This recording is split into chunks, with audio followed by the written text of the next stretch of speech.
Hey, good morning, everyone. On behalf of my co-organizer, Diane O'Donoghue, and myself, we'd like to welcome everyone who's joining us for this inaugural session of our speaker series, In Their Presence, Debates on the Dignity, Display, and Ownership of Human Remains. Today's session is titled Decolonizing Objects, and we very much need to put that term, sort of set it apart. And it includes presentations by two leading scholar activists whose work addresses the ongoing impacts of colonial claims to human remains. Before we get started, though, I wanted to thank the supporters of the series, my own organization, World Peace Foundation, also the Jonathan M. Tisch College of Civic Life, Tufts Collaborates Seed Grant Program and Tufts Springboard, and the Diversity Fund. I also wanted to thank our speakers today, Ciraj Rassool and Vernell De Grant, and also the broader group of scholars and practitioners who will be participating across the series. And just a few words on this series. The project has been in development for quite some time. My colleague, Diane O'Donoghue, approached me several years ago with the idea of collaborating on a study of how human remains are displayed or not within museum spaces, and particularly human remains from political violence. Last year, we lined up a really incredible array of speakers to join us for what was intended to be a two-day closed-door seminar in late March. And I think everybody knows why that could not go forward as planned. So Diane and I decided to reschedule the program this year.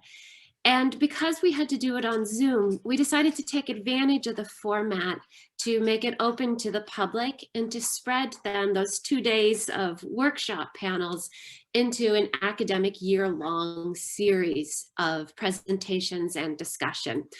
For those of you who are interested, the full list of presentations, which will be one next month, and then we start again in the spring, in February, March, and April, is available on the World Peace Foundation website.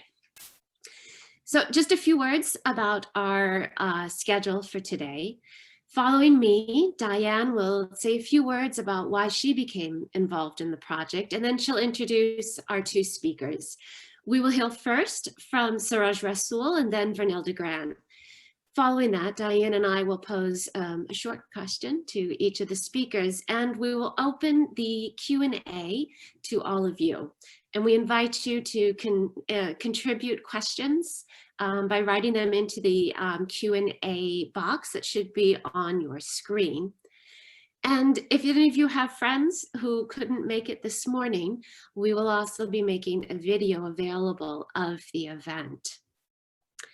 So I wanted to start with just a couple minutes as well on my own research and what led Diane and I together to take on this project. Jesse, would you mind pulling up my, oh no, wait, I have it here. Sorry, apologies. And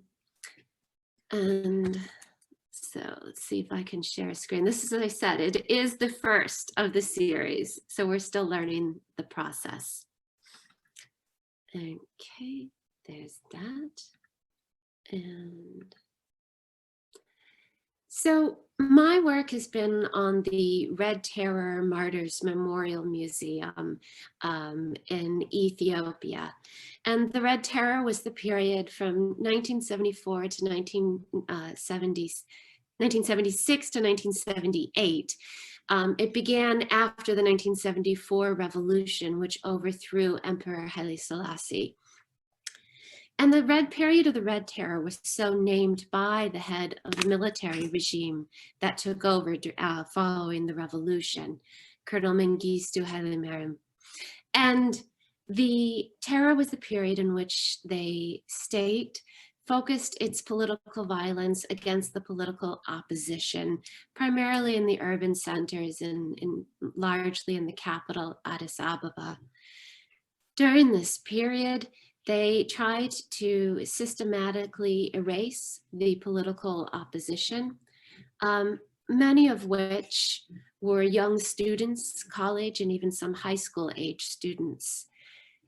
Now, how this relates to human remains and the question here is a journey that family members of those who were killed during this period undertook afterwards. So over the period, and here's an image, this is a painting by an Ethiopian artist, which is on display at the Red Terror Martyrs Memorial Museum. And you can see it's depicted, it's drawn from photographs and images of people who were humiliated by being lined up with signs saying what they had done, what their crimes were. And over this period, you have a progression where these protesters, young people, many of them, loved ones, and that's the key theme that will carry through the memorial effort, were captured, became activists, become political prisoners, become bodies. Following the overthrow of the regime in 1991, families were finally able to exhume the mass graves all around the city. And many of the exhumations were just family members trying themselves to locate their loved ones. But some were done, a very few, by a professional exhumation organization. It's the Argentine Forensic Anthropology group, which became quite famous and led efforts in Yugoslavia and eventually with the UN in Rwanda, and began their work, of course, in Argentina. And here's a drawing of how these human remains, once exhumed, were then put on display as evidence before the court. And what was one of contemporary history's first production of human remains as evidence in a courtroom setting before a case with charges of violations of international criminal law. So the loved one become activist, become dead body, now becomes human remains. But in the aftermath of the exhumations, it was not clear what to do with these human remains. The people were, some of whom were identified, some were not, and so it's not clear who they belonged to. The activists were, some were Muslim, some were Christian, some were various faiths. What united them was a political ideology. So there was no proper sacred ground that would be appropriate for all of them. And so the family members who came together to create a memorial to them in many ways were, and this is a question that I've thought about a lot in relation to my research on this museum. In many ways, the bones themselves, the remains, organized the memorial effort. Right? So we have to think about the bones as objects, but objects with agency, and that they inspired and forced decisions around which a memorial platform could become possible. So this is the question that I'd been working on before I teamed up with Diane, my colleague at Tisch, and she is now going to speak about how she became involved in this project. Diane?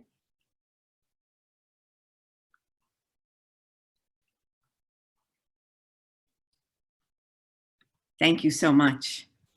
I want to join my colleague, Bridget Conley, in welcoming all of you to this first panel, and to also add my thanks to today's speakers, Ciraj Rassool and Vernell De Grant. I also want to express a special word of appreciation to the Jonathan M. Tisch College of Civic Life here at Tufts, whose program administrator, Jess Burns, has been invaluable in being able to set up these panels and make them available as webinars for us and to assist us in innumerable ways. And my indebtedness to Tisch College extends back in time as well, as their support of a project was what first brought me to the complex and very important work of human remains. I came to Tisch College as a faculty fellow in the 2013-14 academic year, working with its associate dean, Professor Peter Levine, not long after I co-founded a descendants advocacy group to create awareness of a shockingly desecrated Jewish slide, please, Jess.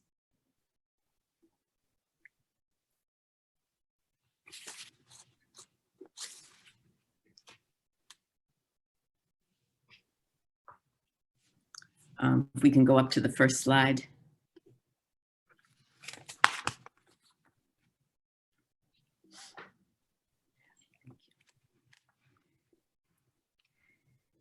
The oldest, thank you, wonderful. The oldest Jewish burial ground in the city of Vienna, the Währinger Jewish Cemetery, is amongst the oldest in Europe, established in 1784.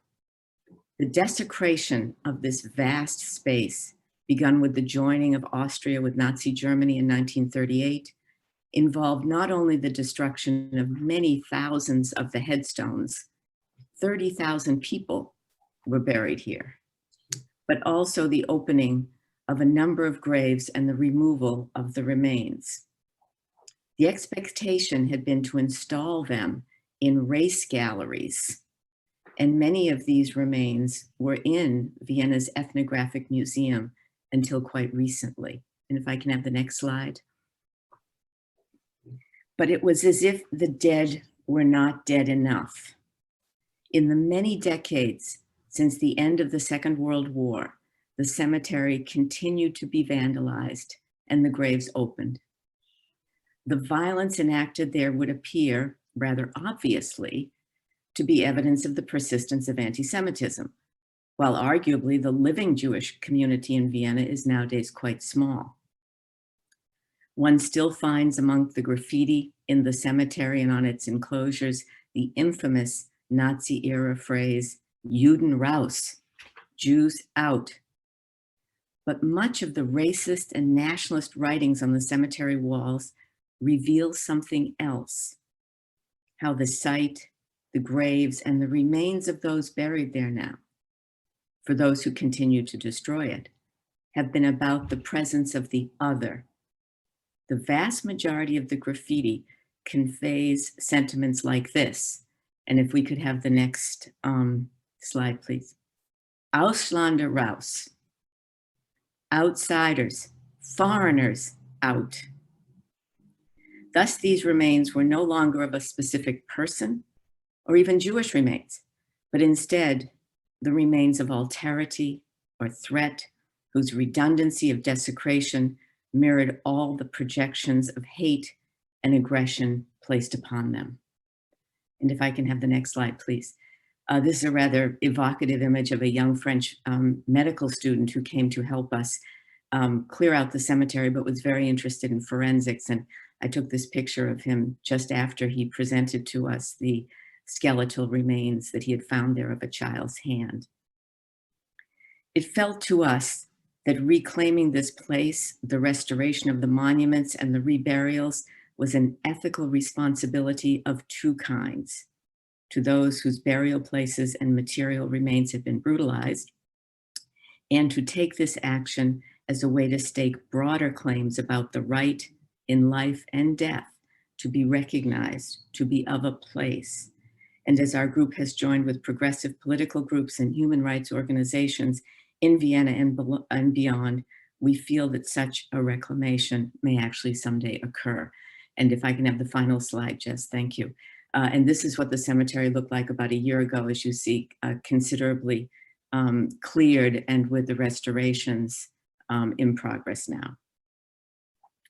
There are many lessons to be learned from a project like this, but the complexities, the ethical dimensions, the mutability of meanings that can be associated with the materiality of post-life seem perhaps for me the most profound.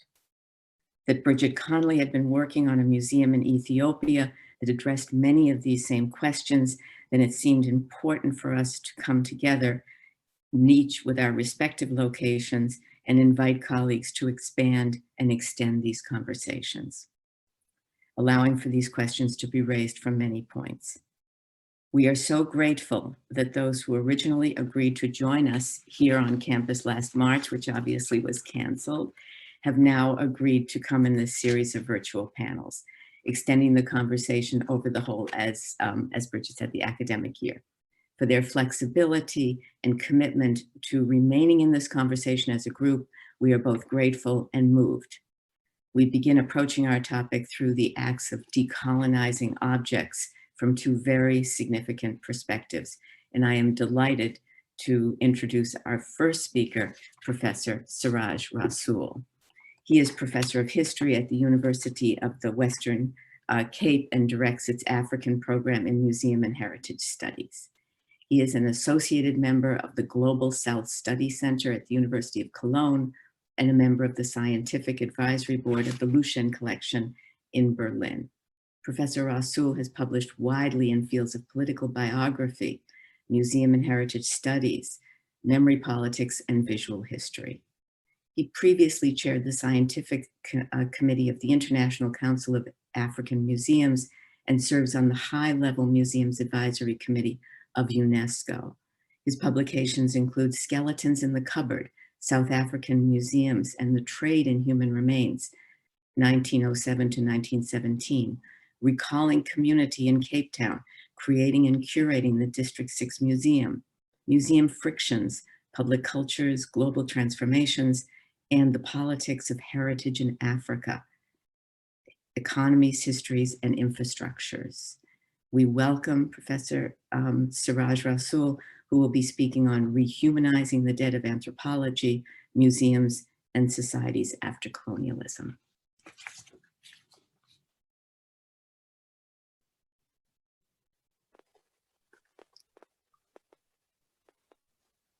Thank you so much, both Diane and Bridget, and it's wonderful to actually be with you today, even though we are not together in the flesh, as it were.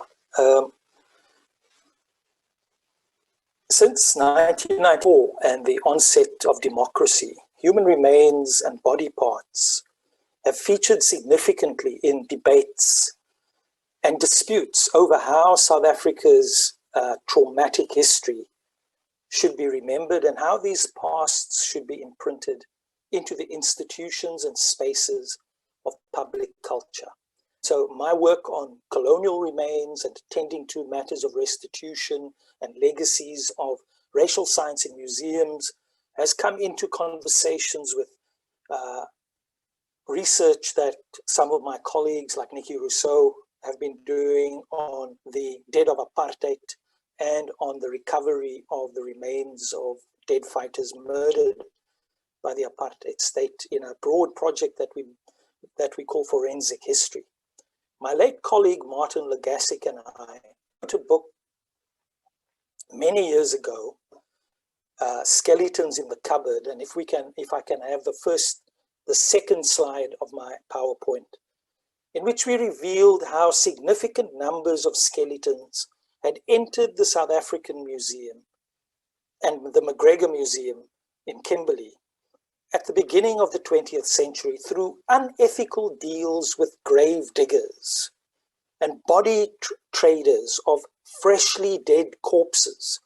South African museums also competed with scientists in Britain and elsewhere in Europe for access to the Bushman body for the purposes of racial research. Previously, South African scientists sent skeletons to Britain for analysis, and Europeans such as the Austrian anthropologist Rudolf Perch undertook field excursions across southern Africa. In these circumstances, the Bushman Relics Act was passed in 1911, seeking to prohibit the export of rock art as well as Khoisan human remains. At this time, when the institutions of the new nation of the Union of South Africa were being put in place, the Bushman Relics Act became the origins of South Africa's law on heritage. And as part of the South Africanization of science, anatomists and museums in South Africa began to lay claim to their own collections of skeletons, casts, and other biological data about the Bushman as primitive type. And as Legassic and I argued, human remains, including those unethically collected, were central to the origins of the modern museum in South Africa. The plunder of graves conducted in the name of scientific collecting formed the basis of the South Africanization of science, through which the flows of human remains and artifacts began to be directed to South African museums in the service of a special South African concentration on living fossils, as they competed with their European counterparts. These collections and records were assembled in the attempt to study those pasts without memory that were active and effective in the present, and to do so in the museum as a laboratory, using the evolutionary principles of classification and its denial of coevalness. This was part of the emergence of new forms of governmentality, social knowability, and the division between primitive and so-called civilized societies. While the South African Museum became widely known for its significant collection of life casts made at the beginning of the 20th century by museum modeler James Drury, that later came to be a source of wonder and controversy through different histories of display since then. This was also the time when significant numbers of Khoisan remains were purchased from grave robbers to be placed in collections about race, typology, and evolution. The empire of the museum marked South Africa as simultaneously colonizer and colonized. And part of that colonialism was deeply internal and epistemic. As the landscape of the Transgarib between South Africa and Namibia was marked as the field of collecting and research and became distinguished from the centers of knowledge production and the locations of science.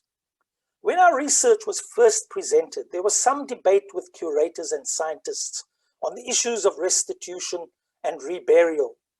There was an expression of what one could even think of as a sense of scientific entitlement, kind of general defensiveness and a desire to retain possession of skeletons, with one human biologist arguing that bones continue to tell us about the trials and tribulations of disease, others suggesting that human remains of differing age and context could yield significant and unique historical insights on gene flow and health, and others raised the possibility of continued retention in special areas with restricted access.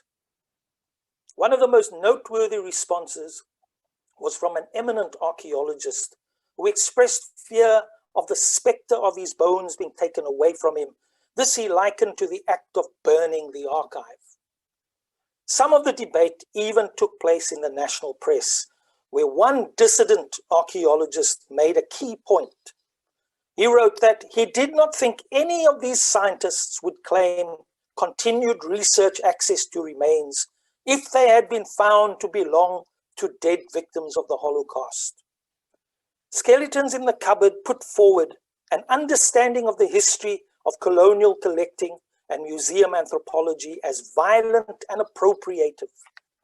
South African museums had been reluctant to address these aspects of their history, choosing rather to portray the museum as benevolent and to produce exhibitions about Khoisan material culture by rendering Khoisan people as harmless and in need of salvation, without any fundamental epistemological reassessment of the blood of colonial history.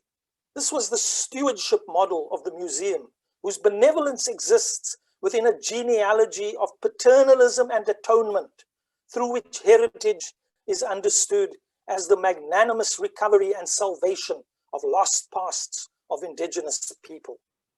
Skeletons in the Cupboard, with its demands that museums examine their blood-stained complicity with colonialism, unsettled this fuzzy view of history.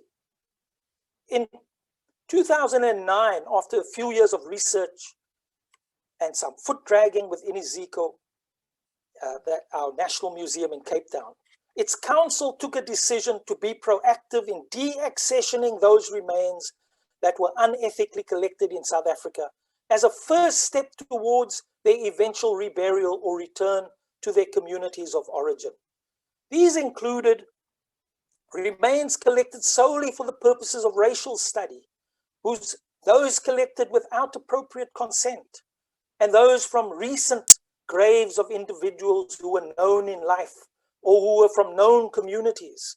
This may have been the first major sign from a national museum in South Africa that they were ready to take the next step in their decolonization process. Our book also examined the research and collecting expedition made by Dr. Rudolf Purch to the Kalahari in 1907 to 1909. Next slide, please. And the relationships he entered into in order to achieve his purposes of collecting Khoisan remains for the measurement of skulls and bodies, in order to understand the racial classification of human types and their primitive or even pre-human ancestors. As the founding father of Austrian anthropology and holder of Austria's first anthropology chair, Purch's scholarly and collecting legacy was the focus of commemorative activity in Vienna in the late 2000s. And one of the Purch projects initiated was an attempt to develop an understanding of his legacy by creating a digital database of important objects and media formats now scattered across 5 institutions into a digital research database with some intention to perform a digital repatriation. In May 2008, as part of the development of the digital project and the Purch commemorations, a work was organized in Vienna entitled Archival Horizons, at which Martin Legasik and I were invited to present our findings. Much of the workshop focused on Purch's legacy as a pioneering technological one, with his work celebrated as foundational for field photographic and film documentation, as well as field sound recording. Purch had collected 80 skeletons, 150 skulls, made 50 casts. He saw 1,000 people labeled Bushmen who spoke 10 different languages and measured the bodies of 300. His widow, Hella Purch, who tried to promote Purch's legacy after his death, had held on to a range of significant artifacts and documents that didn't find their way into any collecting institution. She published a paper discussing 2 corpses of Bushmen in 1927, 1 male and 1 female, which had been imported from South Africa. As we heard this presentation at this workshop, Legasik and I knew these must have been the bodies disinterred illegally by one of Purch's assistants, Menyarto, who we had written about, which had been acquired from Gamopedi, where they had died after suffering from fever. Their remains had been sent out of South Africa as corpses in barrels of salt, with the head of the woman kept separately. They had been taken by sea to Europe, where they entered the world of racial science as artifacts of a primitive type. The collecting processes and classificatory systems of modernity had denied them any biography or personhood other than what was granted through typology. In our presentation, which was met with shock, embarrassment, and silence, amid a description of the gruesome details of Purch's work, we were able to name the dead as Klaas and Troy Pienaar, colonial subjects of Gamopedi, whose corpses had entered the Natural History Museum as types. We also spoke about the circumstances of their deaths and the ways in which their bodies had been disinterred. This had been the work of Purch's assistant, Menyarto, who had organized for their remains to be exhumed a few months after their deaths. We know from archival records that after the disinterment of the well-preserved corpses, these were wound with white linen, and after their knee joints were cut, were forced into a large barrel with 2 sacks of salt. After the workshop, Maria Teschler-Nicola of the Natural History Museum expressed the wish of that museum to repatriate the remains of Klaas and Troy Pienaar as soon as possible. Indeed, shortly after the workshop, the Austrian Natural History Museum formally offered the restitution of 2 sets of skeletons. Those of Klaas and Troy Pienaar from Gamopedi near Kuruman. This matter was brought before the governments of Austria and South Africa, and despite delays and complex negotiations during 2012, the remains of the Pienaars were returned to South Africa as humans, as people, and reburied at Kuruman in a ceremony addressed by the president. Next 2 slides, please. Sorry. And that's the site, and then the next one. Reburied at Kuruman after a sequence of ceremonies in both Vienna and South Africa, with their reburial addressed by the president in a special ceremony. In the process of negotiations with the Austrian government and in the face of opposition from them, the South African delegation had insisted that the return should take the form of a project of rehumanization, with the emphasis on return as rehumanization and even a sense of post-mortem citizenship. The matter of Klaas and Troy Pienaar represented the first case of remains deaccessioned and returned from the patrimony of a European state as those of human beings and not museum objects. A full audit of human skeletal material, as well as of associated cultural artifacts and museum documentation across Viennese museums and institutions, was meant to have been conducted in order to determine further returns and restitutions. This return was also widely expected to influence a process of returning the dead from museums in South Africa. These would not merely be a rollout of events of deracialization, but would constitute the new content of the museum itself, with projects of return constituting processes of remaking museums themselves. Sadly, this ongoing project was interrupted as both governments lost their memory of their decisions made. Meanwhile, a much more systematic climate of restitution has emerged in Europe, including in Austria. And in further research that we have been able to do, we have been able to identify in the collection the remains of 3 more people referred to by name in skeletons in the cupboard.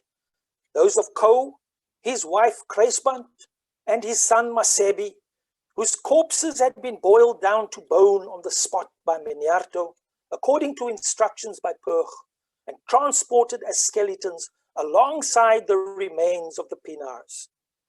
We have also been able to identify 2 of the 4 rocks with artworks in the collection of the newly renamed World Museum in Vienna. It was also on the same ox wagon and ship that made the journey from the Northern Cape to Vienna in 1908. I've made the argument that it is necessary to see the rocks and their engravings and other artifacts of material culture that were on that ox wagon and ship alongside the human remains as belonging to the body and as belonging to the ancestors, as in fact being ancestral themselves, who need to be returned to South Africa.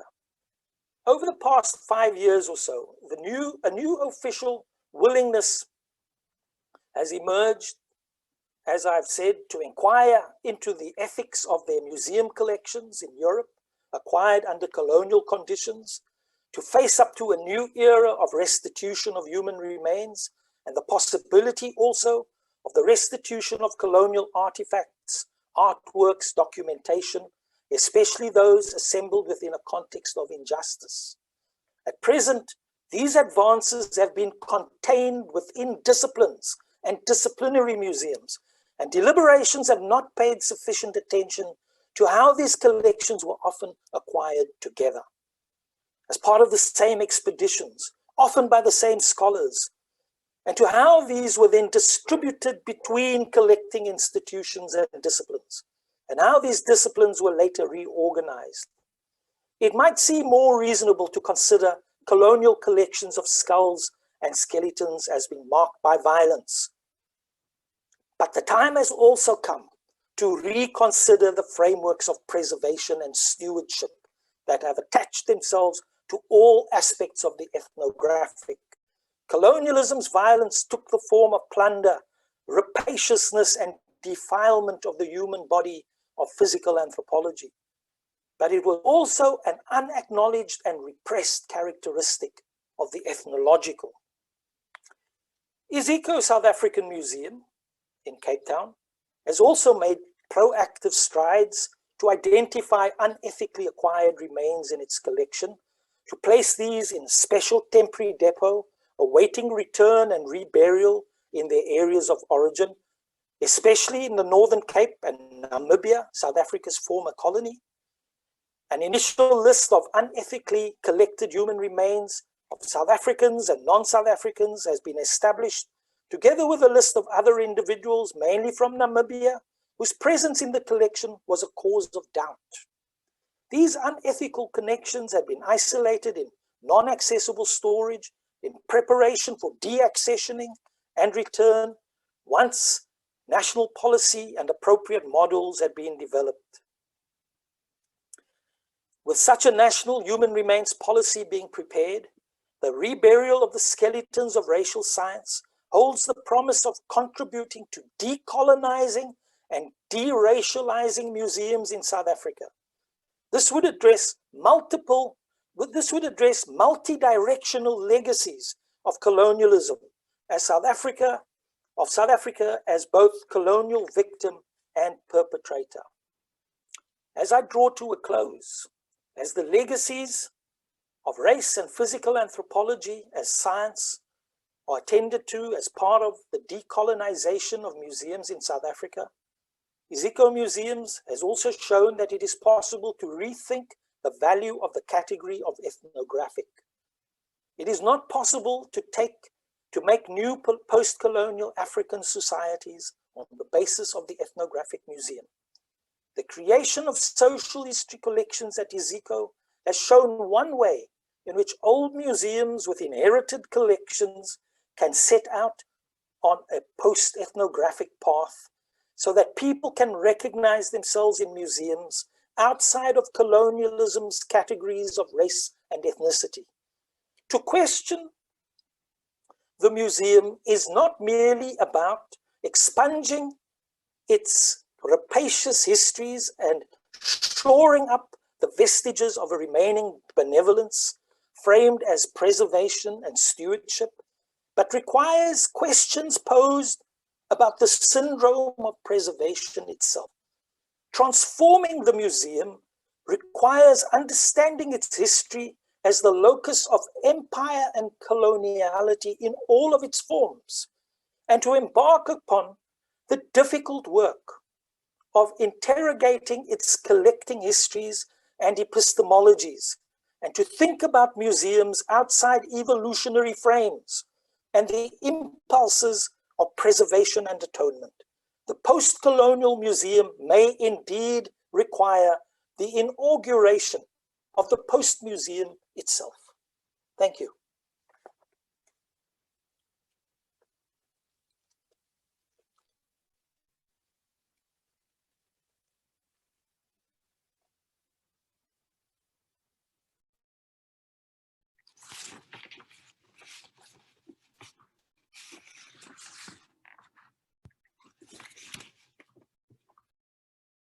Thank you so much, Saraj. That was remarkable. And I'll return to a question for you after we conclude with our next speaker.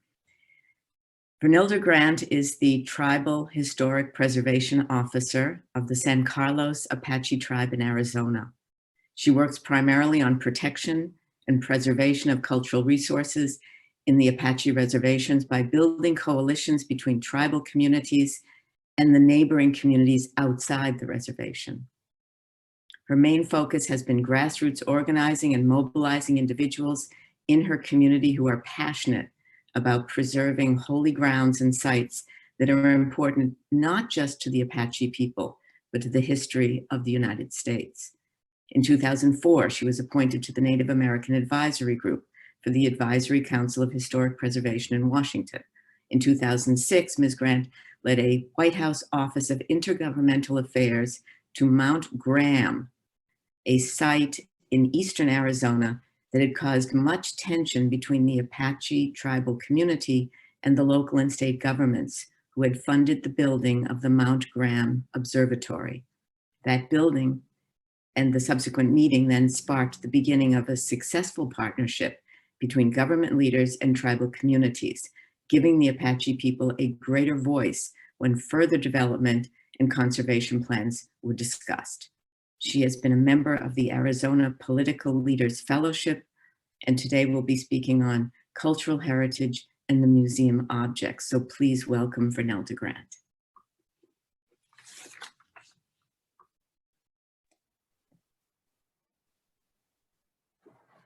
Hi, good morning.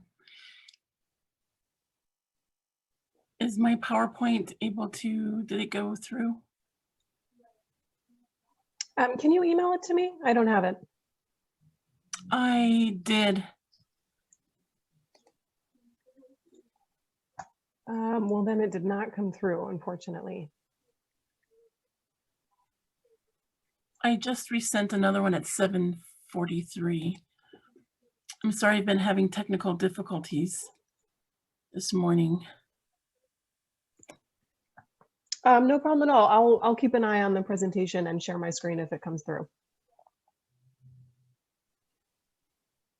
Could you check once more? Yep, I just did. It's not there. Okay. Well, my presentation is really based on the pictures from the PowerPoint. Do you want to try sending it to Diane or Bridget and see if it works for them? Okay. Vernelda and everyone, we know that technical difficulties are part of doing an online webinar. So we'll be patient. Vernelda, go ahead and try to send it to Diane and I. Okay, I just did right now.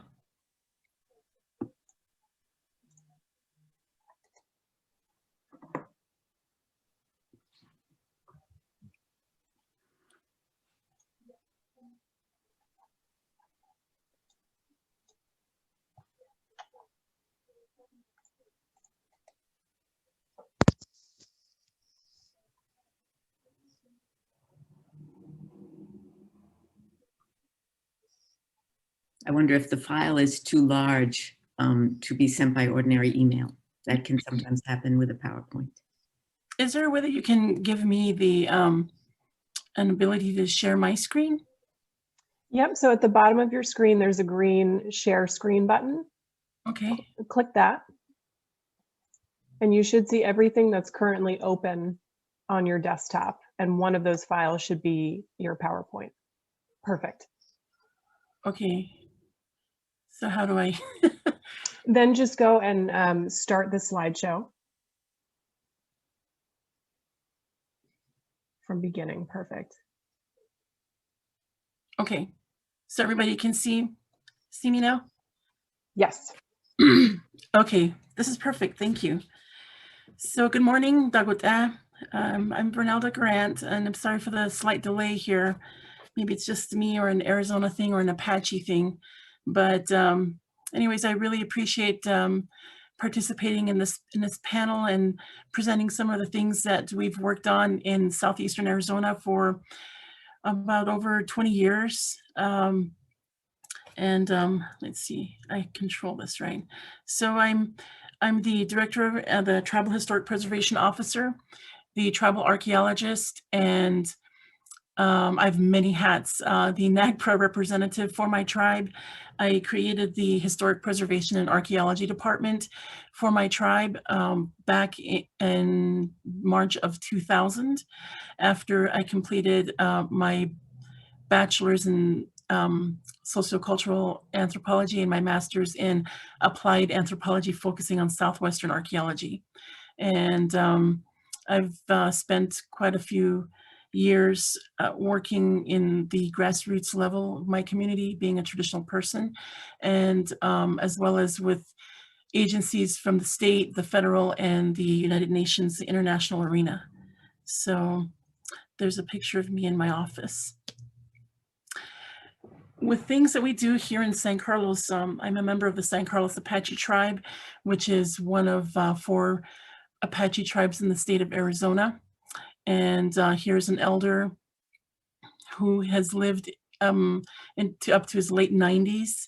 He's no longer with us, but he is conducting a prayer. Everything we do begins with prayer, ends with prayer. And throughout our work that we do, a lot of prayers involved, a lot of giving thanks and being humble, and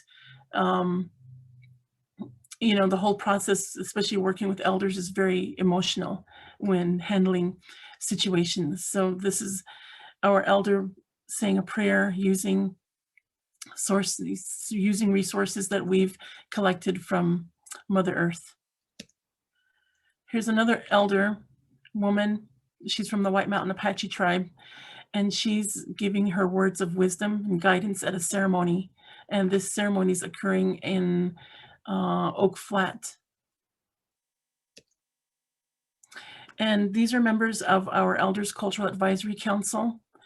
These council members serve as guides that when there's issues with cultural matters, anything with museums and educational institutions, anything dealing with language and culture, they are sought after by the tribal members, the tribal community, tribal departments to give advice and guidance. And this trip, this is on one side of the Mount Graham Holy and Sacred Mountain, Ditlinchasaan. And this is an area where we've collected food, plants, medicine, herbs, and is a home to tobacco, which we've shared with our relatives from the northern Arizona and also the Hopi tribe. And we collect very strong medicine here that aids in colds. It's a very significant place. My talk, you know, I created a whole paper, and I kind of want it to be informal. We're doing this. We're in this really awkward place of, you know, not sharing in person and teaching in person like we used to, and you know, presenting in a more formal way. But you know, we're going through the virtual avenues to share, and what I thought would be good for me to do, especially with this video being aired not just in the state of Arizona, the southwestern portion of the United States, you know, it's being viewed all over the world. And there's a lot of people that come from different countries with different cultural practices, and I thought it would be easier for me to share the basics through photos and just statements and articles that we've written and published, and just to educate people about why we feel so strongly about the respect and, you know, the wording and different ways that we practice how we respect different things that are part of our life ways. And so anyways, Decolonized Objects presentation. I'm gonna just touch on Apache cultural heritage, life and death, and elements of our life ways, museum objects, and healing. And here's sort of the first set of photos. This is a photo of facing east of Apache Leap. And there's a lot of historical information passed down from, you know, oral, in our oral history, and some published accounts of Apaches leaping off the edge of the rock formations there. But, you know, that's the more popular, you know, interest from tourists and people who are into Apache history and culture. And this is a very significant place, a very holy place. And for us, it's a place that represents healing, and it also represents, and this side right here on the face, on the west side, is elements of death or putting things away. The land and its uses, our connection to the land is very important, and how we maintain that connection to the land is, you know, adds to how we live our life in a good way. So we find things, we make things out of elements, resources that we find on the land. And I guess as a trained archaeologist and anthropologist, it was very difficult for me to sit in class to look at and to be told that, you know, elements of my past, you know, are titled or classified as artifacts, and in particular things like our arrowheads, grinding stones, those types of things that we still use today were mentioned in my class as things from the past, things that are dead, things that don't exist, things that are not used, things that people don't make anymore. And as a student, especially in my early 20s, you know, late teens and early 20s as an undergrad, it was very hurtful to hear those things. But at that time, you know, I was also angry at the fact that we were seen as dead and that our culture and our lifeways did not exist. Here's a broken arrowhead.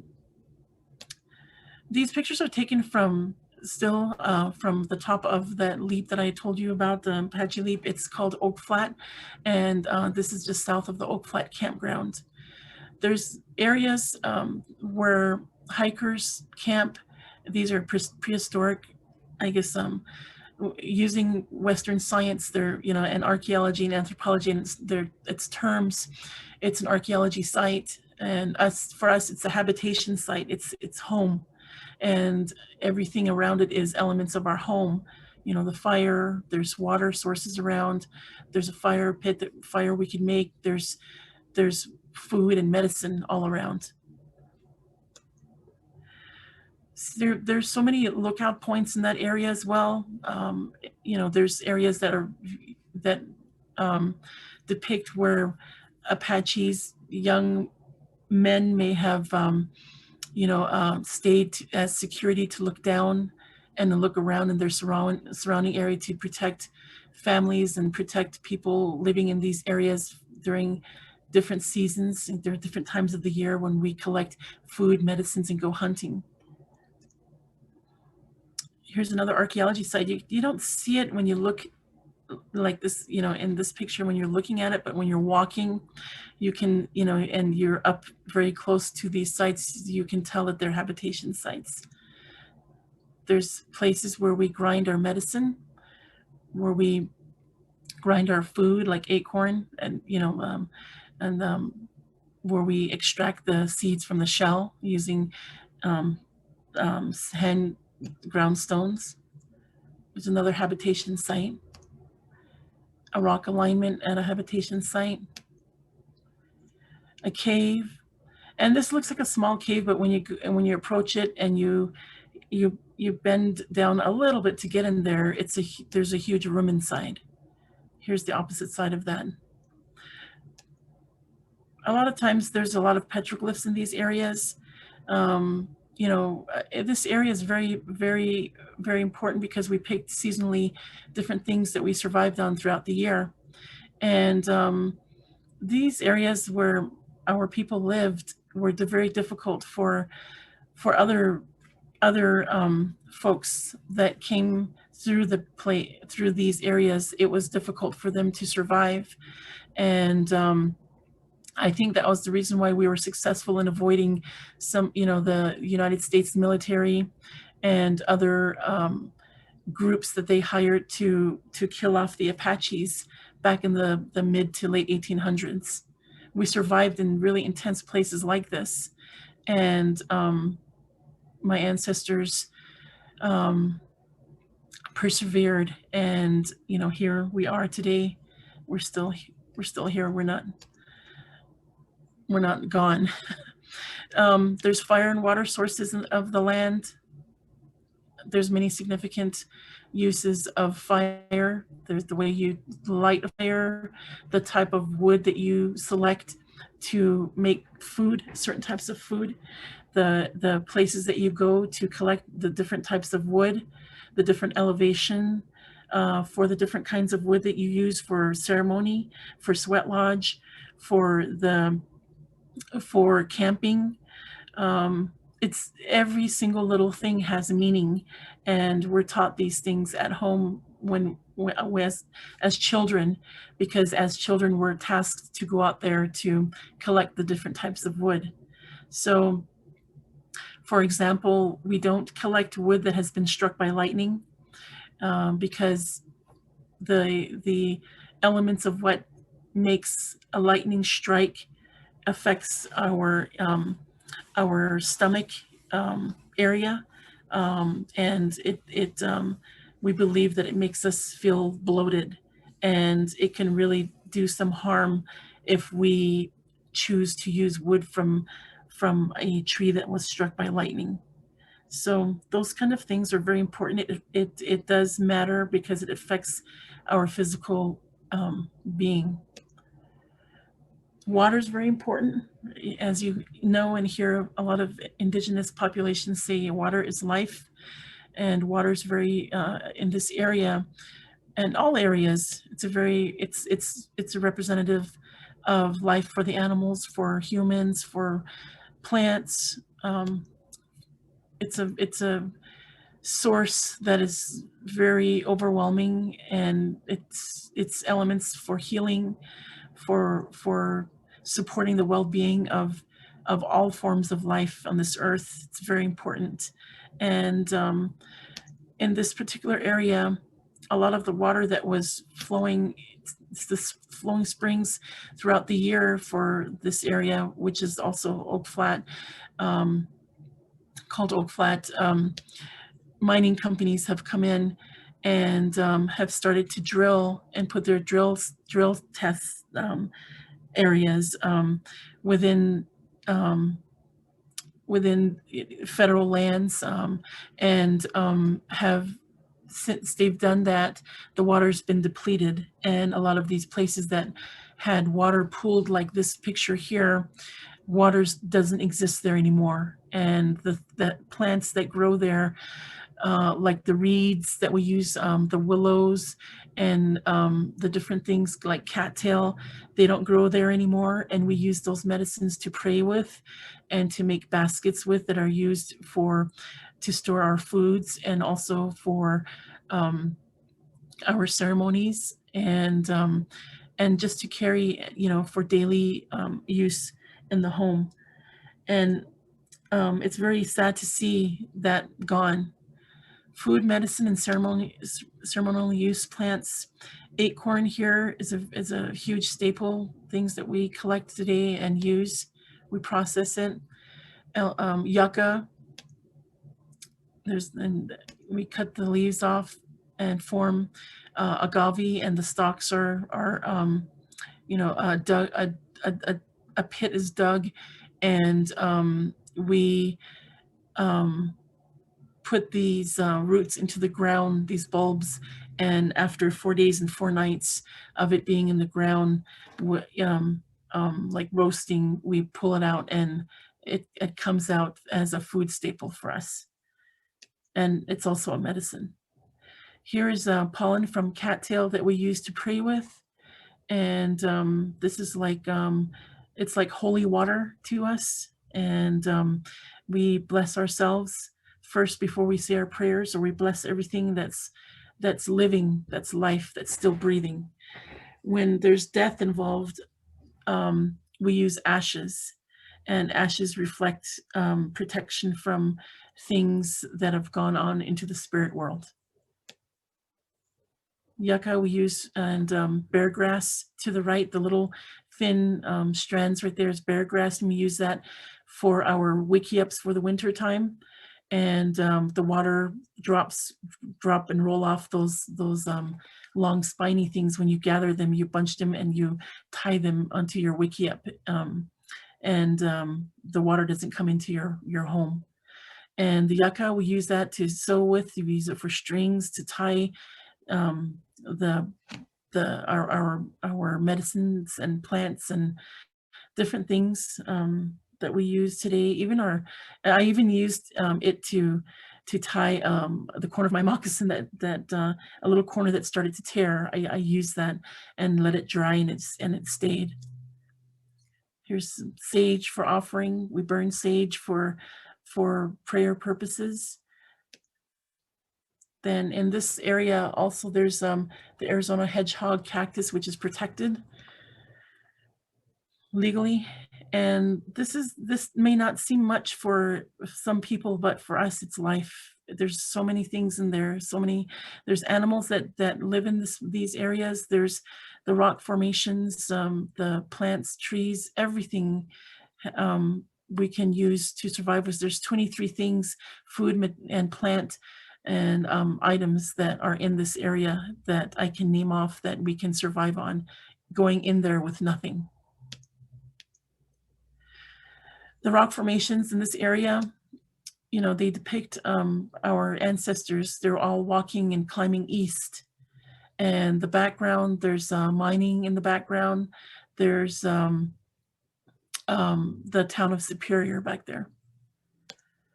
I'm using Oak Flat as an example of just this perfect, landscape that we believe Creator made, that lie between major mountain ranges. Close to this mountain range that's closest to this is the Pinal Mountains. And if you go into, past towards Phoenix, there's the Superstition Mountains. Then you go north and, there's all the mountain ranges up for the Apaches that live up in Camp Verde, just south of Flagstaff. It's a huge circle of mountain ranges, and we believe that that's the boundary where Creator placed us. We don't believe in our creation stories. There's no mention of us migrating from the Bering Strait, or coming from, the Canada, Alaska, and coming down this way.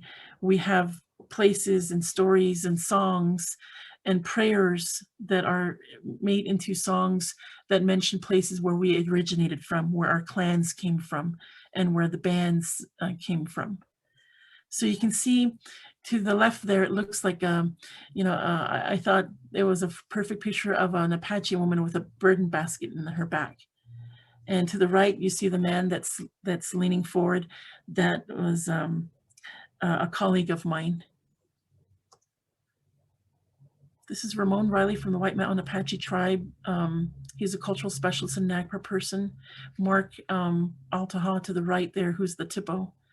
And we located some burial sites and some mining sites in this area. Little do people know that, when petroglyphs are recorded, there's these pictures are recorded on paper, and little do folks know that those pictures could be, medicine people coming in, for example, medicine people coming in to release bad things, to release sicknesses in the form of writing. So folks don't understand that what are found, as pictographs or petroglyphs etched into the rock or painted onto the rock, folks don't realize that those have really significant meaning. And it's not just a picture of a bison gathering or hunting, or a gathering of folks at war or something. There's always these different types of things that are said about some of about petroglyphs and pictographs from colleagues of mine, but it is not our way to disclose some of this information, even though sometimes it's frustrating, because how will these people learn, that that they're disrespecting or they're hurting themselves or hurting us by making up things or interpreting things that are that have meaning already, and that have symbolism, that have a song or that have a story attached. Ceremony and prayer. So all these things that you see here, this is a girl in her coming of age ceremony, the Samakisha, and she has that cane there is made for her so that she can grow old, and that cane she will use when she's an elder to walk around. The feathers on her cane, and there's a horse hoof in the front there, you know, at the end of the cane at the edge. There's some bells, there's eagle feathers. All that have meaning. They represent something in her life. That in our life, you know, Creator made songs, a story. She's the mother of our people. She's the one that was in that abalone shell that survived the flood and survived all these things that Creator made and killed off a lot of things, and she made it into this world where she had children, and that, you know, that where she lived, where her children lived, where they moved, you know, became us, our people. And those are the bands and clans that make the Apache people. And so this is a coming of age ceremony for this girl, and in the very holy place where for hundreds and hundreds and thousands of years, these things and ceremonies and prayers and songs were offered. And our people are buried there. Our people live there. Our people visit there seasonally to this day. We've done so since the beginning of time for our people. And we focus a lot on educating our community so that we can have this continue on for many generations to come. So her buckskin outfit, her tea necklace, the paint on her face, the abalone shell on her forehead. The girl on the left with the cane is the one that's having her ceremony. The one to the right is her partner, who has already gone through this process and knows, and is sort of her partner that shares wisdom and knowledge about what she should or shouldn't do. Here's the girl being painted by a mountain spirit dancer. In publications, you'll see them as devil dancers. They're also known as crown dancers because of the crowns they wear.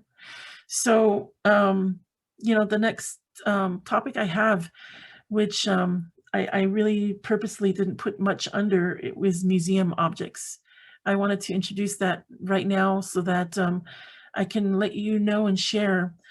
These are objects that you see that are, you know, that represents life, the girl's life, the people's life, her being a leader of our people, her being the mother to her people, making sure that she lives a good, long life, humble, and walks the straight path, and being a good person, a strong person who has strong faith and is not lazy, is in this modern world, goes out, finds a job, gets an education, and is a role model to her community. All those things are prayed for. All those things, her health, her, you know, from the top of her head all the way to the bottom of her feet, to her underneath her moccasins, her godfather, and, you know, chosen to paint her using elements from the ground. The paint here came from rocks that are just south of Oak Flat Campground, and the brush that they used to paint her with, you could see the very tips of the end from behind her back. That brush, that grass right there, is collected at Oak Flat at the bottom, where near the petroglyph site that we just viewed. And these crown dancers, these mountain spirit dancers, they're not devil dancers, but they can be pretty scary if you're around them, and they do chase you off if you're disrespectful, if you mock them, or if you mock another person, or if you're not helping an elder, if you're if they think you're sitting there and you're lazy or you're not doing anything, they'll get you up to dance, and when you dance, you're praying. I was always told that you dance for Creator, you dance for Yusen, and Yusen is Creator to us. I guess equivalent to God, you know, God the Father, in Christian ways.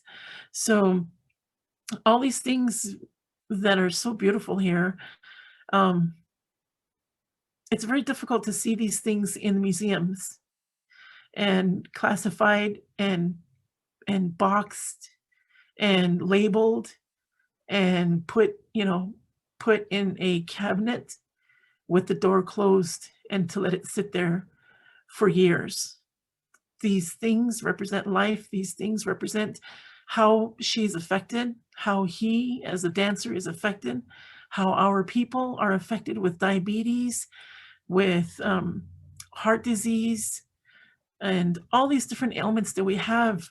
When elements like the crown that he's wearing, when the girl's cane, the feathers, the sticks right there, the headdress of the crown dancer, all these elements that they use to pray with for her and as she prays for herself and our people, all those are taken, all those were stolen, all those were somehow back then, a couple of 100 years ago, made to reflect, to look like things were legally and officially obtained by others, so that and tagged as property, as things, as collector's items. This is the 5th dancer of the 5 dancers in our Crown Mountain Spirit Dancer group, and he's the one that guides and all the other dancers the 4 directions. The eagles carry our feathers, the eagle feathers there carry our prayers to Creator and to the heavens above. The eagle flies the highest. It's very holy, very sacred. And the mirrors there, mirrors and elements like water, ponds of water, like the springs, those are things that people can, those are things that folks can use, I guess, that are resources that are used, that you can go into another world, like the spirit realm, and it's only certain people wear those, and only certain people can do that, and only people, we believe, that have passed and that are going to make their journey there in those elements. So everything has a significant meaning, has a sacredness, a holiness, really a holiness to it. I was going to put a picture of one looking right at the camera, because I believe that it's really painful to take photos and to have these photos be shown like this.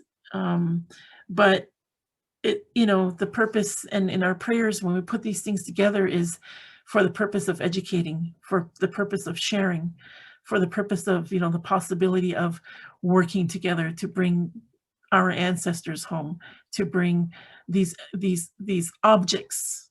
It's not just objects, but there's no other word that we can use that we can all understand. But these objects, these materials,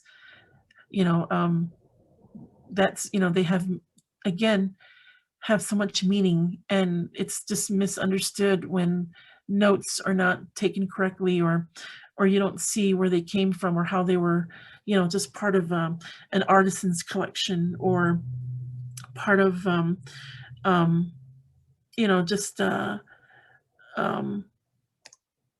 what is it, I'm missing the words here, but it's not understood. So I didn't put the pictures of museum objects on, because we don't want that. And if we do have pictures taken when we work with museums, we share the pictures with our elders, and the elders look at the photos, and then we get rid of the photos. We cut them up and we dispose of them, because it takes the power, and it's disrespectful if we just keep them like that. I work with since December of 1993, I was assigned to work with the Elders Cultural Advisory Council, which was established to deal with a lot of NAGPRA issues for our tribe. And in the state of Arizona, the White Mountain Apache Tribe, San Carlos Apache Tribe, Payson Apache Tribe and Camp Verde Apache Tribe work together in a partnership. And we also extend our partnership with the Mescalero Apache Tribe and the Jicarilla in New Mexico, and also the Chiricahuas, the Apache Tribe in Texas, and the Fort Sill Apache Tribe in Oklahoma. So we form a 7 tribally recognized alliance that deal with cultural items, repatriation, international repatriation, and working together and dealing with items. And I have, I wanted to type, and I believe that was part of something that I lost earlier, but when we say decolonize, the decolonization of objects, I wanted to share that we've had successful repatriations from our working group.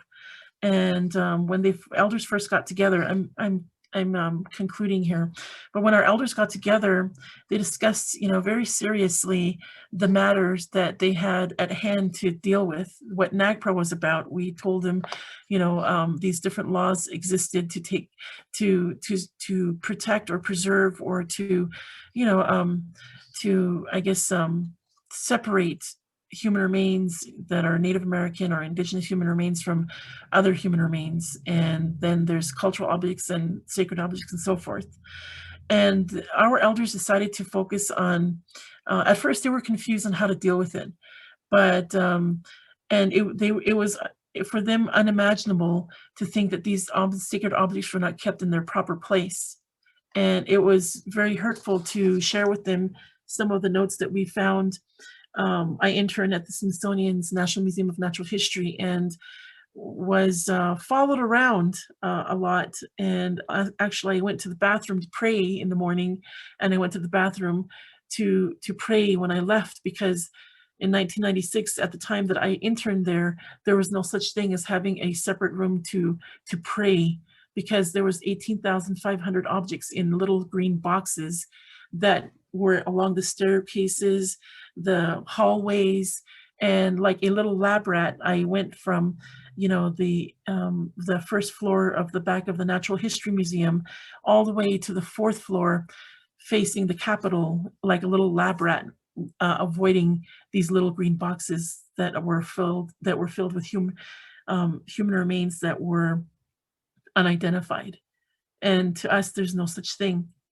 But the elders decided to focus on collecting to focus on repatriating ceremonial and healing items, because they were living beings. And after those were taken care of, they were going to focus on putting away the ancestral human remains. And they came to that conclusion because it was vital for them to get things back in order to help maintain a state of gojun. And that's the universal health and happiness, a peace that comes from this, like harmony and balance, and in an individual and in the community and in the world. And and that's it's for the whole world, not just for the Apaches. And anyways, over the years, we've had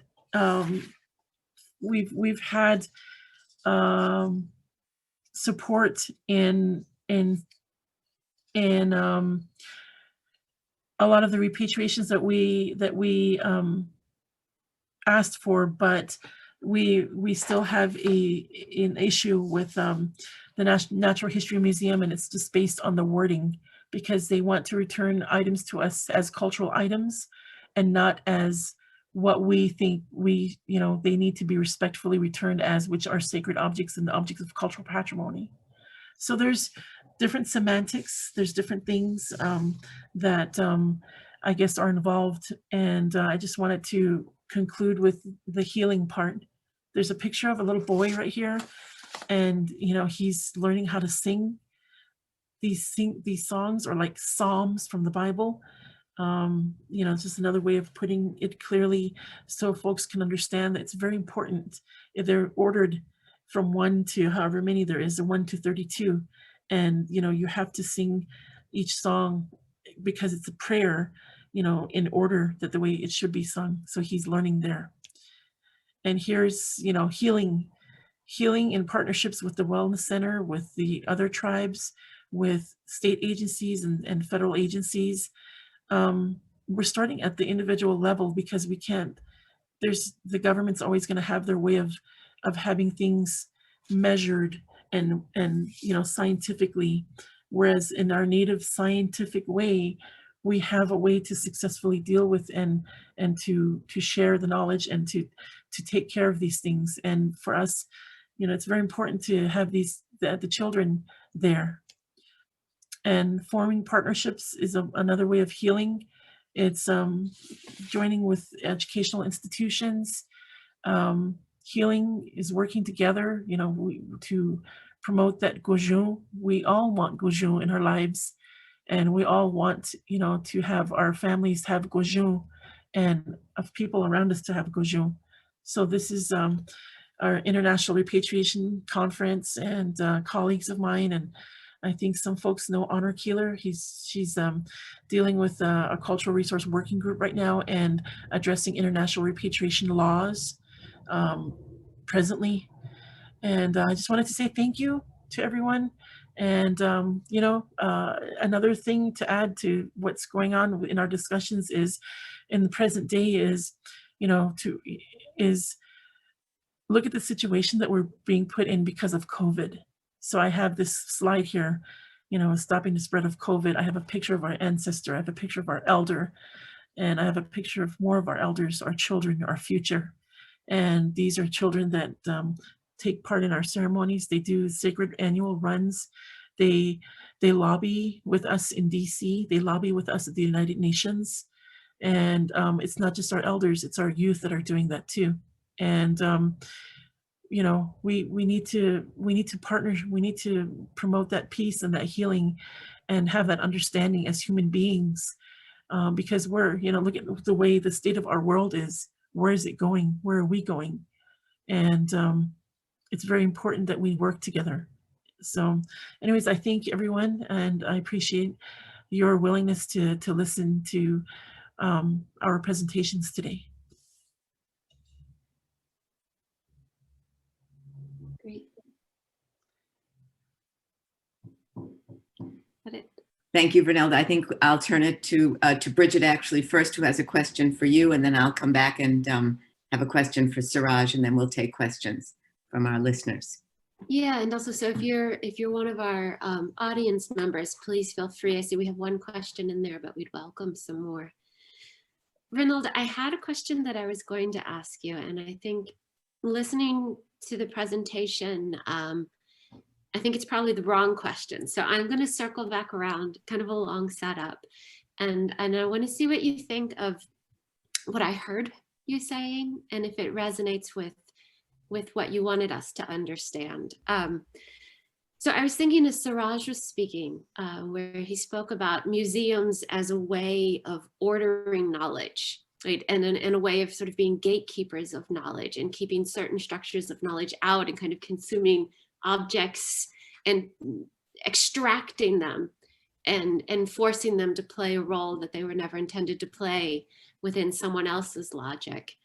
And what I'd wanted to ask was about how does concern for dignity of the dead matter, right? How does it connect to questions about justice today?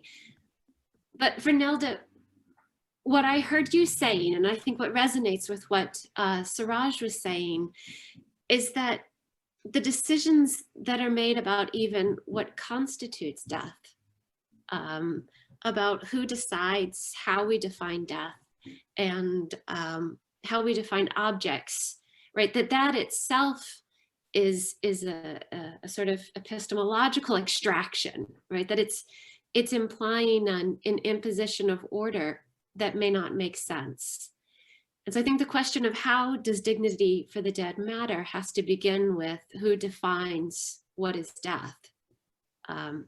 And the thought came to me as you were describing objects, so-called objects, right? And you were saying arrowheads, that you were in your education saw them being referenced as kind of dead, ancient, past things. And I think you even said as objects that are dead. And so it's not really much of a question, but more of a comment about sort of how the insights that you brought about defining death change where we start our conversation even. So do you think that is, have I understood, do you think, what you wanted to say?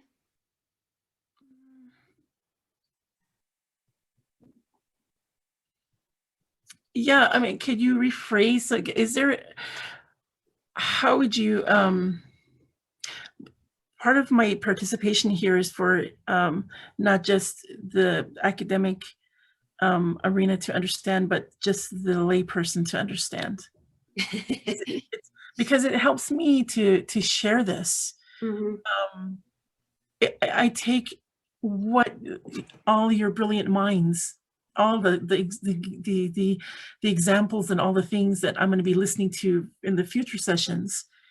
I'm going to be bringing that back to the indigenous grassroots, state, federal, international arenas, to share with everyone. And it helps me to the comment that you just made to help me to make, I guess, my statements more clear so people can can understand, because it's so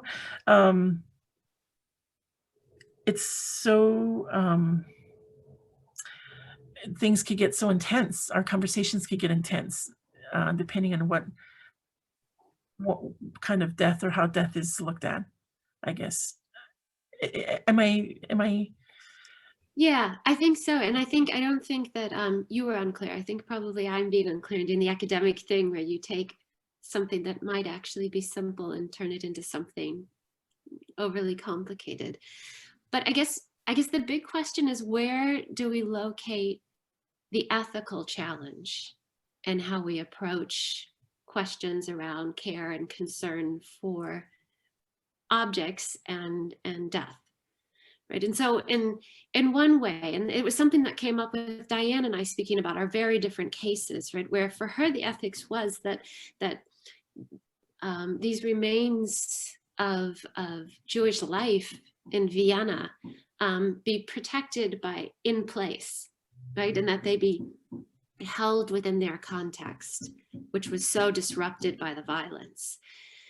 And in the museum that I studied, what the family members of the dead really wanted, they said, no, ethics for them was about not forgetting, right? It was about extracting these bodies from that death of mass graves, and making sure that the context in which they were murdered, right? That was the ethical imperative, was to make that ever present.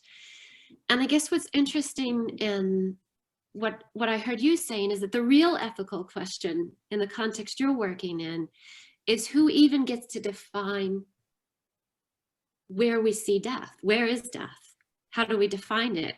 Who says what objects are dead and which ones are still living, and how they must fit into a larger context in which, the hillside, I think to me the hillside is what really shone through in your images. And someone, an untrained eye looks at it and sees one thing, and what you're asking us to see is this vibrancy of life that's defined by the context.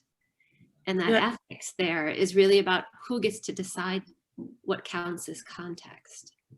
Yeah, and that, I believe, is where partnerships are important. You have to have the right person from the community that you're working with, that you're partnering with, because there's a lot of people that can say, I know this because I learned it from this person. and that person is not alive anymore. So you didn't see them training with that person, but this so who, it's a self proclamation of them becoming a medicine man, when we know, the rest of us know, that you didn't go through those formal things. So why are you saying you're a medicine man and you're gonna take care of doing songs for, I mean, I guess that's not a great example, but you have to find somebody in the community, for example, that knows, and that the community knows as a whole and agrees upon, to be the voice of what is, who understands that any objects that have eagle feathers on it, for example, is life, is living.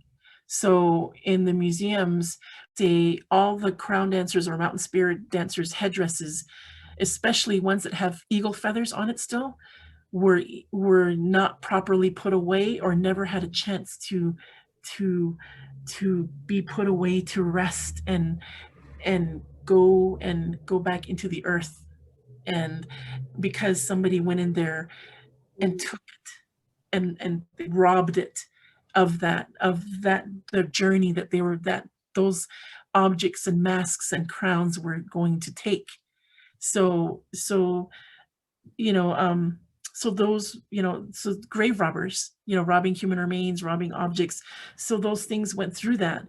So they, so that's why they still have eagle feathers on it. They were not, I don't want to say dismantled and taken apart, but things are done to them that help them to go back into the earth, so that, and for the next girl who's having her ceremony, it'll come back, it'll always be there to come back to bless us and to bless her.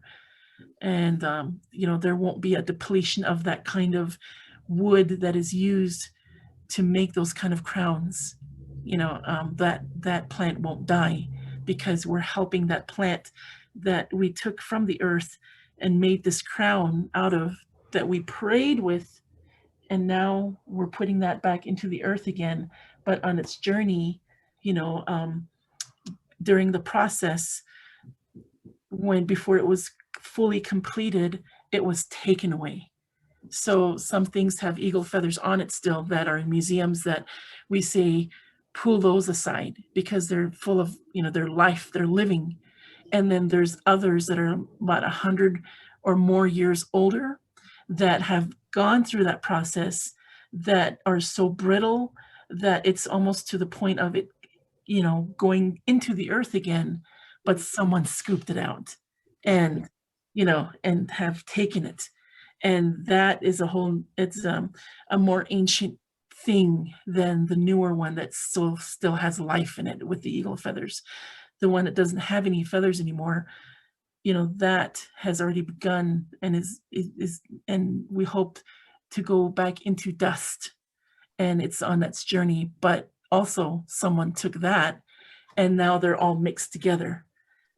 So there's also like a gender thing too, and using the ceremony with the girl, any of her belongings, like the cane, the things that they use to pray with, the medicine bundles.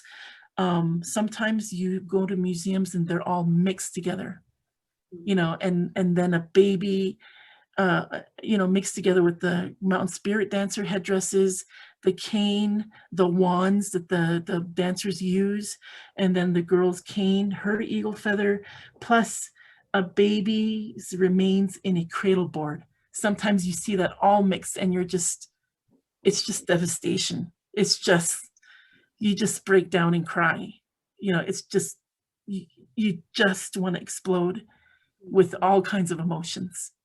So that's why I wanted to show in pictures and speak a little and more informally. Then there's a death that I have this article, there's a lot of articles that we have. I just, there's just so much I wanted to squeeze into this period of time that we have here, this lot that, I lost my husband recently. So I'm in the process of, I'm in mourning. And so, hair anything to do with hair. My hair was to my waist, you know, and I put it in a ponytail and I cut it off because this is me respecting his journey to the spirit world. And even though he was not Apache, he's Hispanic, you know, he participated in our ceremonies and did the painting of the girl, you know, with those mountain spirit dancers. And he did it in a way where my family, that's a traditional family, we pray old ways, and he did it in an old way, that when he did that, people started honking their horns and cheering, and, you know, and it was beautiful to see, even though he was not a member of my tribe or a Native American person, he was Hispanic. So yeah, so for his journey, you know, and for people to not bother me, my hair is cut and they won't bother me until it gets long again. Hair represents life. Right now there's a death, you know, especially for people who know me and see me and what I do for my community and being a traditional person. They don't bother me. They don't, they're not in a party mood or happy mood. You know, they are respectful. So there's, you know, that's how we are to these objects and these things. And people just don't understand. And you know, how much of that do we share with everyone?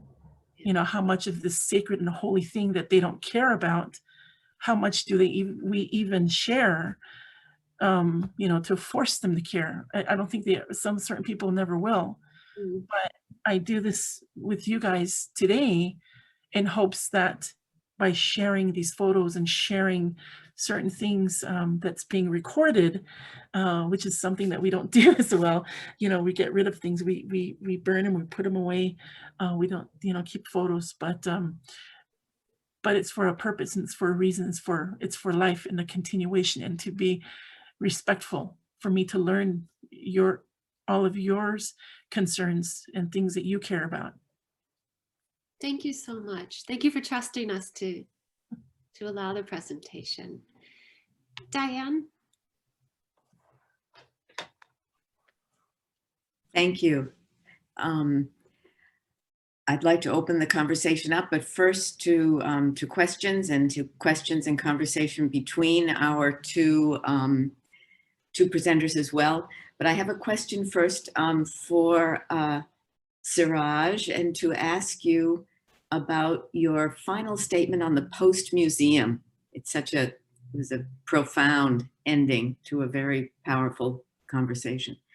In my experience with the human remains in Vienna from the Werdinger Cemetery, there was the impetus initially to unearth them for display.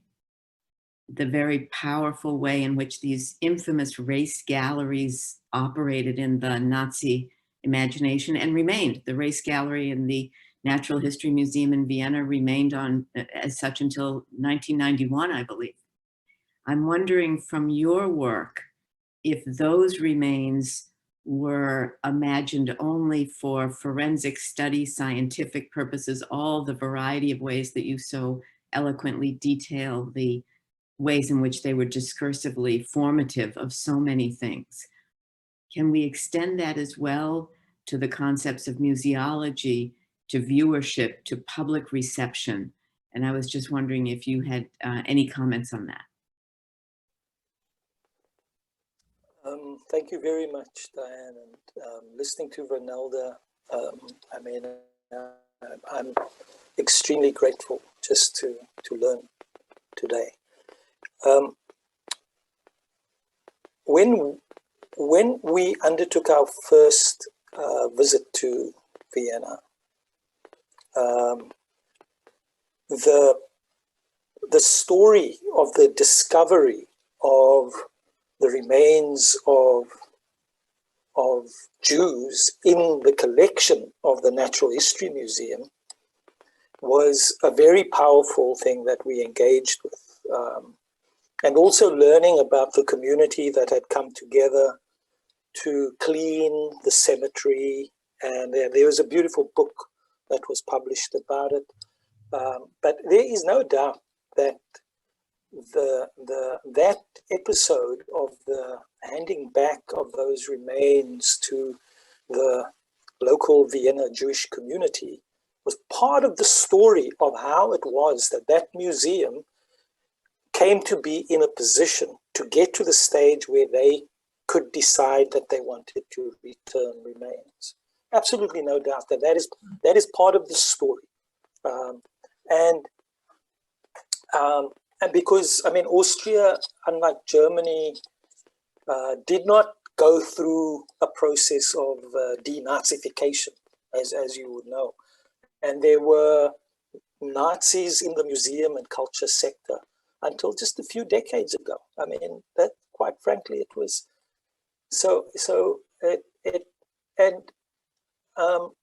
you know, the remains, the corpses and skeletons that were collected by Perch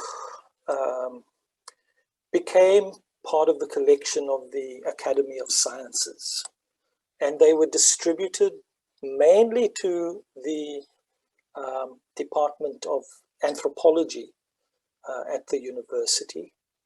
And through some twist of fate, the corpses of the Pinars ended up in the personal research collection of a physical anthropologist by the name of Breitlinger, who then passed away, and these just remained in the Natural History Museum with people losing a sense of what they were.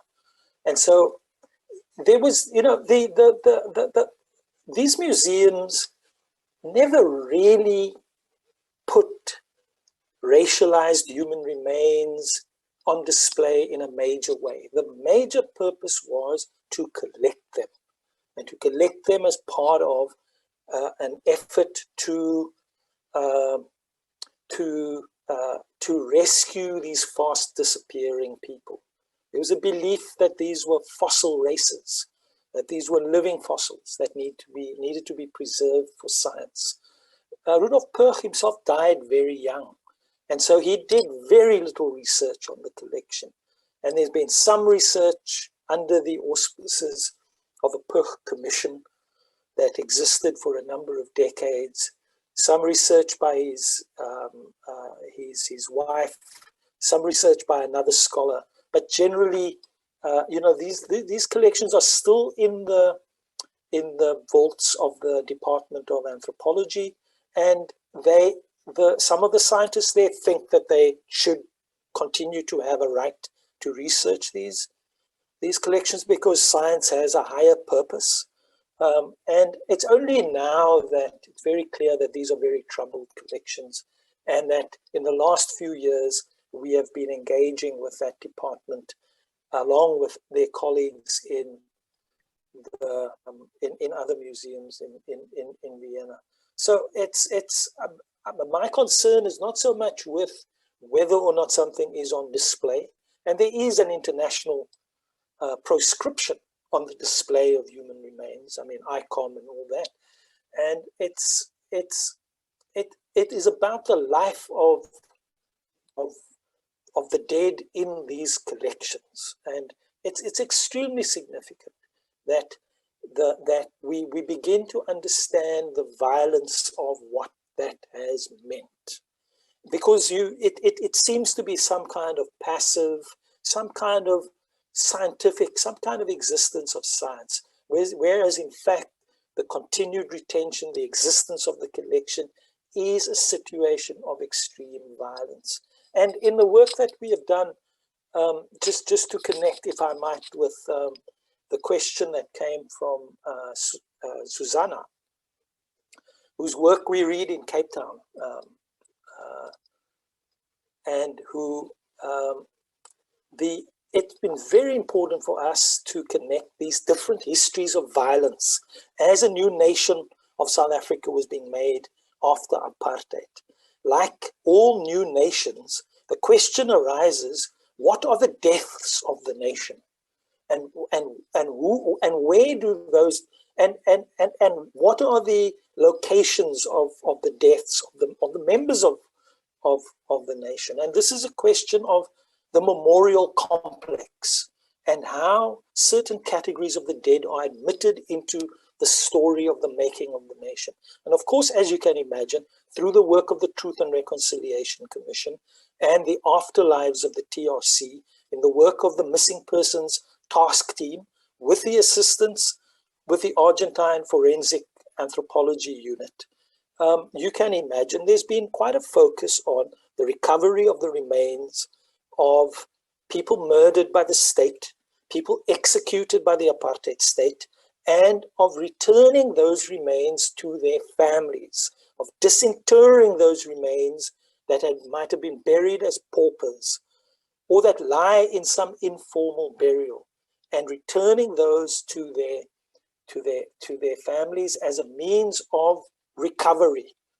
But for those deaths to be related in a genealogical sense to the originary violences of colonization and the very violence that was at the foundation of the colonial order. Because not to focus on the one and not on a longer history of violence and acknowledge that genealogy is to remake a society in a way that is lopsided, in a way that is not able to ultimately come to terms with itself. And, you know, it's not as if we can do a full-scale settlement of all of these deaths, but that we go about attending to them, that we find out what the methodologies are, and that, you know, we know that in general, in South Africa, there are big traditions of being buried in the places close to the place where you were born. That if you are not buried near you were born, your spirit wanders, and there won't be a sense of healing and a sense of recovery. And so I think that these forms of recovery and of restitution and of rehumanization are quite fundamental in thinking about our future, in thinking about how we go forward and how we remake ourselves as a society and as human beings. Thank you so much. Yeah, I'll go ahead. So as Saraj noted, responding to a question from Susanna Juban, who I apologize, Susanna, I'm pretty sure I mispronounced your last name, who is also going to be one of our presenters at a later symposium. We have time, I think, for just one question. And this probably it would be interesting to hear both of you respond to it. It's from Julia Vibach, who will also be presenting with us later, and whose own work deals with how survivors of the Rwandan genocide care for the dead at memorial sites. And she asks, how can we get to an ethics of care, linking to what Vernelda mentioned, in dealing with sensitive material and repatriation of remains? So what is our responsibility as researchers in that? And can we create a different discursive space that will enable us to talk in different ways about remains? Right, so not using colonial taxonomies and Western epistemologies, but using words such as corpse or remain or objects or artifacts. Do we in some ways dehumanize and render them? She says dead. I would say almost more dead, if we can say that. So is there a way of speaking and of doing research and trying to shift our understanding that can be an ethics of care? Saraj, do you want to engage with that one? And then Vernelda, you've unmuted yourself, so I'm hoping that means you have a response. That reminds me, I guess so. I can be long-winded and stuff, so please do something to cut me off. But that sort of reminds me of something that we could go around in circles on, because well, that, you know, that could just be taken from a stance of just practice in the United States, you know, and then because practices from across the seas, let's just say the old world, like Europe, it's so different, because there's so, it'll be really difficult to do, because what will we all have a consensus on? I know that, being in the field and interning in places like the Smithsonian and, working with really, really influential people in archaeology, which I've been lucky, I'm very, very lucky to work with people that were caring, that understood and that practice in their most respectful way, and still do archaeology in the Southwest. But we still come up with the same thing where there's just really not anything new that everybody agrees on. We have things that we say in our own language, that among all Apaches, this is what we call our ancestors, and we say that. I've worked and volunteered for the 4 Southern tribes, which is the Salt River, Gila River, the Tana O'odham, nations in in Arizona. They have a separate term in their language. When I hear certain things that they say, I understand what they're talking about, which means, that Gojo harmony. That's the state of the well-being of just ultimate respect, peace, what we all want. But how do you say that and share that in Western science when you're a circle and you're trying to squeeze yourself into a box? Or in the courtroom where we, Apache Stronghold, when we fight for Mount Graham, and fight, for Oak Flat, in the courts that we're in now, how do we measure our spirit, our spirituality, and our faith? How do we do that? Because people that don't believe don't see it. They don't feel it. They don't know miracles. They don't see it. They don't understand it.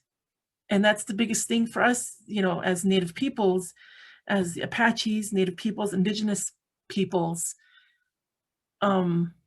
It's the most difficult thing to communicate, or to, because my prayer and my songs don't mean anything in the courtroom, especially if it's practiced orally, from generation to generation.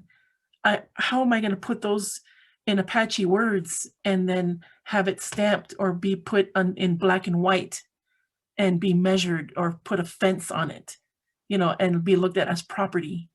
And then it's just, an object like this, an item that I used to pray with, like this is just an object, it's just a material, those words are so generic. But to me, it's a prayer.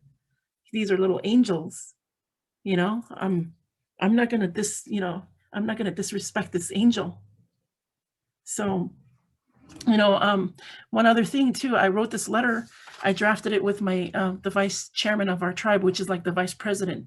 My boss is the chairman. He's like the president of our tribe, is my boss. And when Obama was in office, they referred to their work in dealing with Bin Laden as Project Geronimo. What's wrong with that? Project Geronimo is what is it? Is commencing, which meant Project Geronimo meant, okay, they're going in and getting Bin Laden right now. And I'm like, Project Geronimo, a holy man in my, for my people. So I wrote this letter saying, I'm angry. I'm very angry that, that President Obama, and not angry at the president, but just the lack of understanding of that they just use it as a code name, and it's just a code name to them. But for me, it's harmful, and it creates division, between us, my people, Apaches, or Native peoples, and the rest of the United States population and the rest of the populations of the world. So, what are the right words?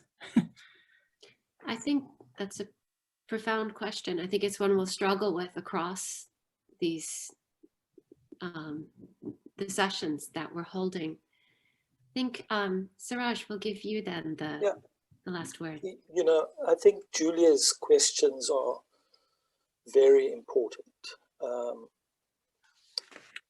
Because as much as we are critical of the tendency of museums to do the government of objects and to do so in categories, we continue to perpetuate that through the words and the language that we use. And we are also multiple persons. I am a scholar. I'm also partly an indigenous Khoisan person. So I also have to, I respond intellectually to these questions and politically and profoundly so in order to reimagine a new society. I'm also a person who was oppressed by apartheid and experienced segregated schooling, segregated facilities, you know, had to apply for a permit to go to university and so forth. All of those things. So it's you're dealing with all things in one here. And of course, as a Black person, the society expects me to respond emotionally to every situation and not like a scholar, because that is preserved for other people. So to do the scholarship and to do the scholarship in the best way that is possible is very important to me. But we have to find a new language here. We have to unsettle the categories. And of course, especially when I meet people whose ancestors I know are in this museum or in that museum because I've done the research. It happens. And so it's possible to think of remains as ancestral.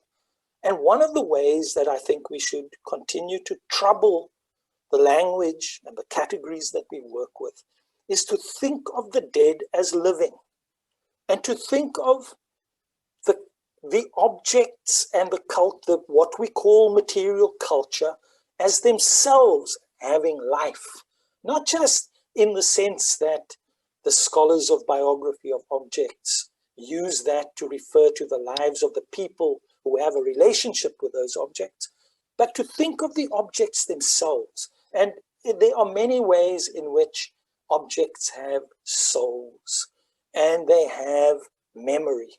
And so it is very important that we continue to unsettle those categories as we struggle to find the right language that is respectful, that honors the dead, that recognizes what they experienced, because ultimately all of these efforts that we make are about remaking ourselves.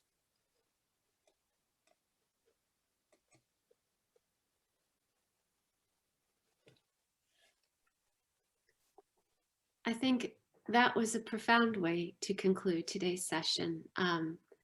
I'd like to thank both Vernelda and Saraj for really powerful presentations, for opening this speaker series by laying out a whole array of questions that we will continue to struggle with, and I think they're very difficult.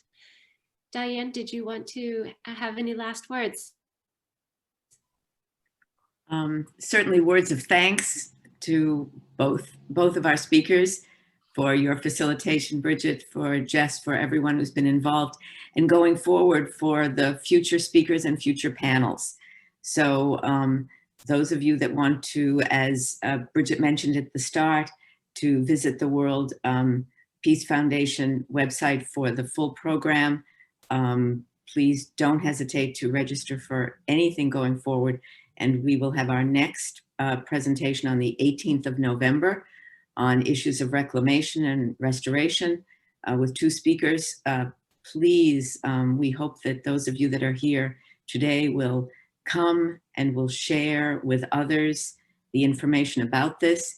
I think that thanks to our speakers, we're able to take what would have been a small, intimate gathering around a table at Tufts campus and make it into something now that we can share much more broadly.